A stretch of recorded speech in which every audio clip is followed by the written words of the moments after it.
Sorry, they sleep the night away.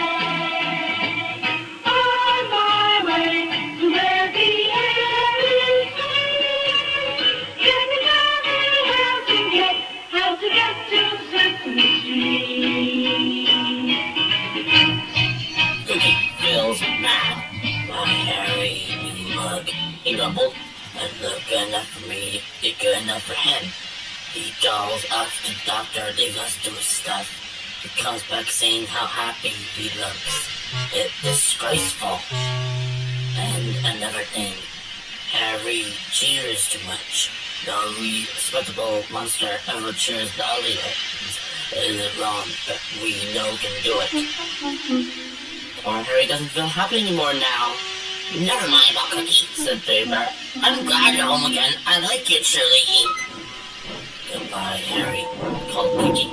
Be glad to have you back again, but remember what me say. This afternoon, Harry stops by to Ernie's room for a quick chat. Hello, Harry, said Ernie. You look great. I was pleased to hear you cheering yesterday. Thank you, Ernie, smiled Harry. Did you hear something? It sounds like Cookie, said Ernie. It ought to be Cookie, but Cookie doesn't yell like that. It was Cookie, but he was being empty in the Hooper store, yelling and screaming nom nom noms. In those that had been watched and heard by Harry and Ernie, you could take out being lynching. Whoa, said Ernie. It isn't wrong, said Harry to Ernie, but we don't do that. And he told him what Cookie had said earlier.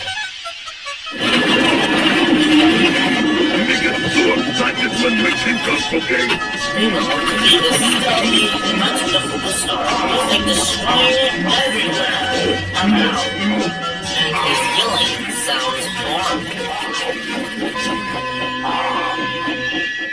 After he's done being out of control, it stopped with that strange rumbling sound, and Gordon noticed it. Take him away, he grumbled, and stop that noise. Cookie walked embarrassedly and sadly away, but he will not stop rumbling until he rests very long enough. And after he's done resting and helped put the harbor store together, Cookie took a rest in the bed. He was glad that the work is now done.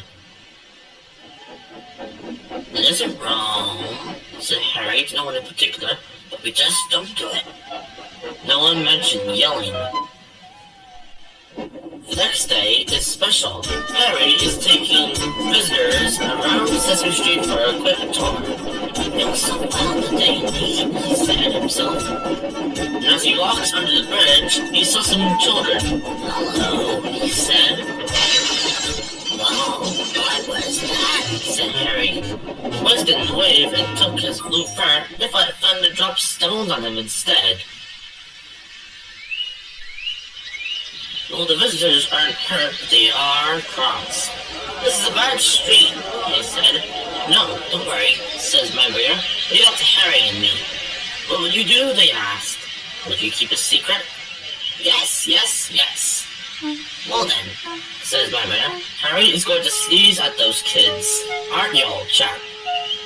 Harry agrees to the plan as he walks to continue. A crowd of people is waiting for Harry just before the next trip back to the bridge. They wanted to see what will happen. Harry has a lot of ashes, says my rear. Please take care of yourselves till we get to the bridge. Harry is excited as we are, aren't you, old chap? Harry is excited, but he's stuffed up.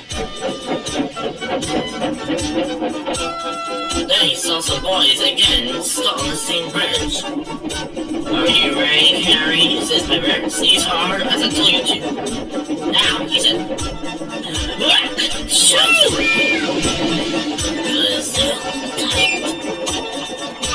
Well done, Harry, says my bear. Harry went home very pleased with himself. He has taught Cookie and those silly children to listen with a yell and a sneeze.